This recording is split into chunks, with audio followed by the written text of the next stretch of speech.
Hi, I'm George with the Petaluma Church of Christ, and we've been looking at a series of videos on about loving ourselves and looking at ourselves and building ourselves up as God is pouring into us His love, and so that we can fulfill these commandments for us to love others. And so in the previous video, we looked at some New Testament passages that give us some insight into this. And today I want to look at an Old Testament passage and really hone in on this idea that God gives us permission to love ourselves. I know sometimes as Christians we have a conflict of thinking of this idea of loving ourselves is selfish or arrogant.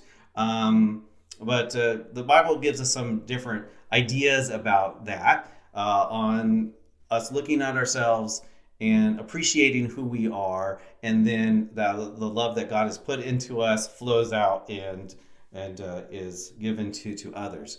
And so what is there to love about myself is sometimes a question that we ask, right? When we look at ourselves, we can be highly critical of ourselves because of our sin, things that we've done wrong, things that are going on in our own mind and heart and in our physical body, and we can really be harsh on ourselves. So I want us to look at this passage in the Psalms. This is Psalm 139, verses 17 and 18. And this gives us really good insight in what God sees in us, what God thinks about us, and that God really is giving us permission to love ourselves. And this is what is said in the psalm.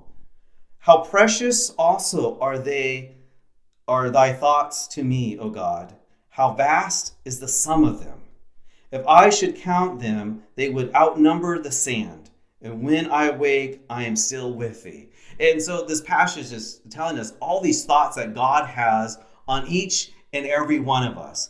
All these positive, good things, thinking about us, that He has so much to think about us that is good, that it's as the number of those thoughts are as much as the sand. Just giving this picture that it's a multitude. You can't really count how many good things God thinks about you and what God thinks about me. And so if God can do this, if God can see into you, even though you're a sinner and that you've done bad things, you've said bad things, you've hurt yourself, you've hurt other people, you have been selfish, you have been arrogant, that if God can find things to love about you, then you can find things to love about yourself. And so I just want to challenge you to think. I know in a few videos back I said we could take probably 20 seconds and come up with 20 negative things about ourselves.